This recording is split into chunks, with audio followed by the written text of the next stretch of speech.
उत्तरकाशी में टनल में अभी 41 मजदूर फंसे हुए हैं और हर पल वो बाहर आने का इंतजार कर रहे हैं। आज इस वीडियो में आपको हम बताएंगे कि जो परियोजना निर्माता कंपनी है NHIDCL जो इस टनल का निर्माण कर रही है, तो क्या ये पहली बार ऐसी लापरवाही इस कंपनी ने की है या पहले भी ऐसी लापरवाहियां हो चुकी हैं और कब क्या क्या हुआ। दूसरा आपको हम बताएंगे कि चारधाम महामार्ग परियोजना के तहत निर्माण कार्यों से लगातार हो रही पहाड़ और पेड़ों की कटान से भविष्य में खतरे को लेकर सुप्रीम कोर्ट में दाखिल याचिका पर सुप्रीम कोर्ट ने क्या कुछ कहा था, सुनवाई में क्या हुआ था और क्या निर्देश दिए थे।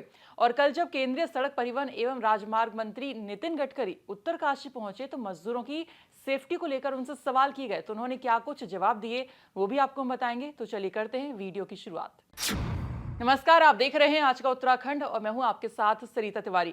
कर्णप्रयाग में रहने वाले भाकपा माले के राज्य सचिव इंद्रेश मेखुरी बताते हैं कि ये कोई पहली बार नहीं है जब चारधाम सड़क परियोजना निर्माता कंपनी NHIDCL ने लापरवाही बरती हो।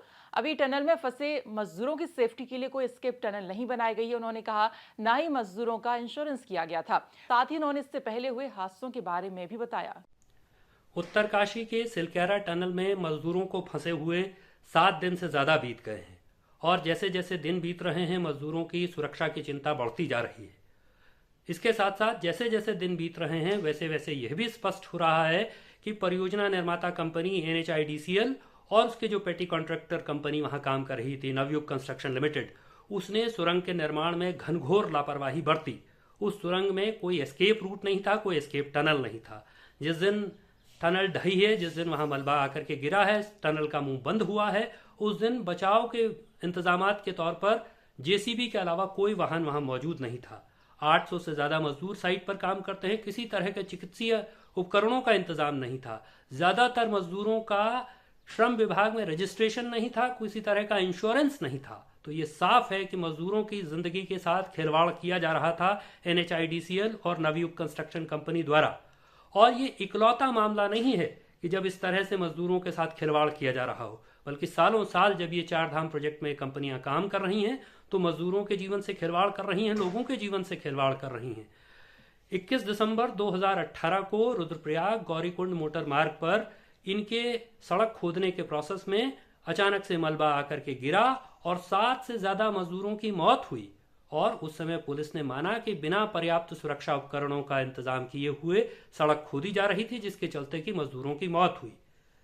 2020 में नरेंद्र नगर में खोड़ा गांव है और खोड़ा गांव में इस परियोजना के लिए पुश्ता लगाया गया था जो महीने भर पुराना था। महीने भर पुराना पुश्ता अचानक से बिना किसी बारिश के भरभरा करके गिर गया और उस पुश्ते के गिरने के चलते एक मकान ढह गया। वहां मकान के भीतर 3 बच्चे मौजूद थे और उन बच्चों की मौत हो गई। 3 बच्चे बिना किसी कारण के मारे गए इस परियोजना के चलते। 21 जुलाई 2021 को नरेंद्र नगर डिग्री कॉलेज में असिस्टेंट प्रोफेसर थे डॉक्टर मनोज सुंदरियाल और वो श्रीनगर की तरफ लौट रहे थे। साकणीधार के आसपास इस परियोजना के खोदे हुए चट्टान से एक बोल्डर आकर के उनकी कार के ऊपर गिरा और उनकी मृत्यु हुई। ये इस परियोजना निर्माता कंपनियों का काम है और इस परियोजना के बारे में कहा जा रहा है कि डिफेंस पर्पस के लिए परियोजना बन रही है। डिफेंस इसमें एक बड़ा कारण भारत सरकार की ओर से बताया गया है, लेकिन हालत यह है कि बिना बारिश के सड़क बंद हो जाती है। अभी नवंबर के महीने में 2-3 नवंबर को सड़क बंद रही, 2 दिन तक बंद रही, कोई बारिश नहीं थी, सूखा था और उसके बावजूद इनके अनियोजित खुदाई के चलते, इनके अवैज्ञानिक खुदाई के चलते सड़क 2 दिन तक राष्ट्रीय राजमार्ग बंद रहा। तो परियोजना निर्माता जो कंपनी है NHIDCL और उसके पेटी कॉन्ट्रैक्टर्स जो हैं, वो न केवल पहाड़ को छलनी कर रहे हैं, पहाड़ को तहस नहस कर रहे हैं, बल्कि लोगों की जिंदगी के साथ खिलवाड़ भी कर रहे हैं लगातार। आइए अब आपको बताते हैं कि सुप्रीम कोर्ट का इससे जुड़ा जो मामला था वो क्या कुछ था। Ministry of road transport and highways का चारधाम महामार्ग परियोजना प्रोजेक्ट जो कि 23 दिसंबर 2016 को अनाउंस किया गया था, जिसमें 900 किलोमीटर रोड का चौड़ीकरण करना है, जिससे कि उत्तराखंड में जो धाम है वहां पर बिना ट्रैफिक के स्मूथली लोग यानी पर्यटक भी पहुंच सकें।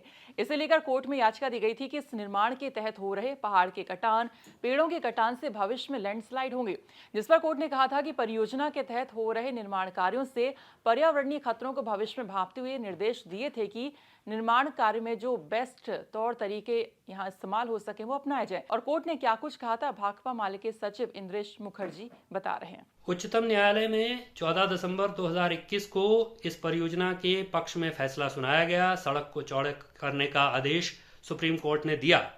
Citizens of green Doon versus union of India का मुकदमा था, जिसमें लंबे अरसे से लिटिगेशन का प्रोसेस चल रहा था। वो नेशनल ग्रीन ट्रिब्यूनल में और फिर उसके बाद सुप्रीम कोर्ट में आया। और सुप्रीम कोर्ट ने जब फैसला दिया तो उन्होंने एनवायरमेंटल कंसर्न्स का जिक्र तो किया, लेकिन परियोजना बनाने की अनुमति दे दी।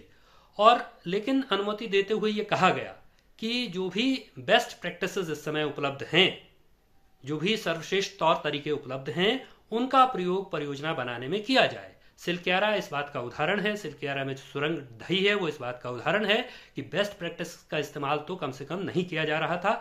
ये बहुत साफ है।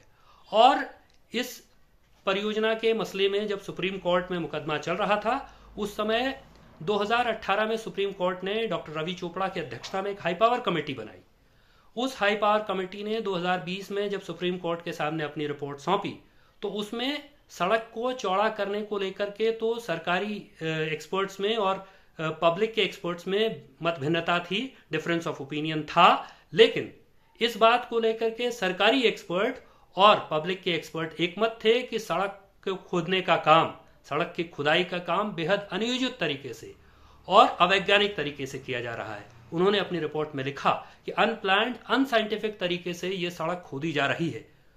आज के दिन पर उनकी बात भी सच सिद्ध हुई है। सुप्रीम कोर्ट के निर्देशों का उल्लंघन भी साबित हो रहा है। और एक बात और इसमें गौर करने की है कि जिस समय इस प्रोजेक्ट को शुरू किया गया तो उस समय ये कहा गया कि ये परियोजना 2022 में पूरी हो जानी है। सड़क चौड़ा करने का ये पूरा काम 2022 में पूरा हो जाना है, लेकिन ये 2023 है और अभी भी सुरंगें बनने का काम चल रहा है। सुरंगों के भीतर मजदूरों के फंसने का काम चल रहा है। अभी भी बड़ा हिस्सा जो सड़क चौड़ा किया गया है उसमें से बड़ा हिस्सा मानसून में, बरसात में वापस नदी में जा चुका है। तो पहले 2022 तक आते आते तो ये कहा गया कि सड़क पूरा करने का काम, चौड़ा करने का काम इसलिए पूरा नहीं हो सका क्योंकि लिटिगेशन का प्रोसेस चल रहा था। लेकिन लिटिगेशन का प्रोसेस भी 2021 में खत्म हो गया। 14 दिसंबर 2021 को सुप्रीम कोर्ट ने इस परियोजना को हरी झंडी दे दी। लेकिन सुप्रीम कोर्ट के फैसले में जो कुछ करने को कहा गया था वो नहीं किया गया, उसका खुला उल्लंघन किया गया और उसका परिणाम आज के दिन पर वो बेकसूर मजदूर भुगत रहे हैं। यहाँ के आम लोग उसका परिणाम भुगत रहे हैं, वो झेल रहे हैं। इस परियोजना को शुरू करते हुए किसी तरह का एनवायरमेंट इम्पैक्ट असेसमेंट नहीं किया गया।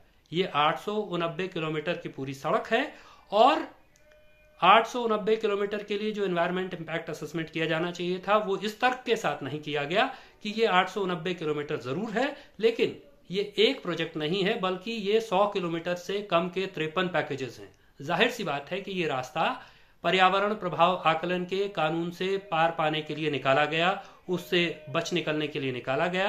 तो पर्यावरण के प्रभाव का आकलन, पर्यावरण पर इस परियोजना का प्रभाव क्या होगा उसका आकलन नहीं किया गया। वो प्रभाव बहुत साफ दिखाई दे रहा है। तो यहाँ पर एक बात सामने आती है कि टनल में मजदूरों की सेफ्टी के लिए एक एस्केप टनल बनाई जाती है जो कि उत्तरकाशी के इस टनल में नहीं बनाई गई है। और आपको यहाँ पर ये बता दें कि एस्केप टनल अक्सर जो लंबी टनल होती है वहीं बनाई जाती है, जिससे कि आपदा में यानी इमरजेंसी में मजदूरों को सुरक्षित बाहर निकाला जा सके। उत्तरकाशी की इस टनल में वो एस्केप टनल नहीं बनाई गई है। इसे लेकर कल मीडिया कर्मियों ने केंद्रीय सड़क एवं परिवहन मंत्री नितिन गडकरी से बातचीत की, यानी सवाल भी किया। तो उन्होंने क्या कुछ कहा, आइए देखिए। सर, ये एस्केप टनल वाली बात जो होती है इसको अलग से बात करिए। मैं इसका बहुत डिटेल में स्टडी कर चुका हूं। इस पर सवाल के जवाब में आपने सुना कि कैसे मंत्री जी ने गोलमोल जवाब दिया। कहीं ना कहीं से लगता है कि मजदूरों की सुरक्षा के लिए टनल में कोई इंतजाम नहीं थे और ना ही कोर्ट के निर्देशों का पालन किया गया था। तो फिलहाल इसी के साथ इतना ही। बाकी खबरों के लिए आप देखते रहिए उत्तराखंड तक। नमस्कार।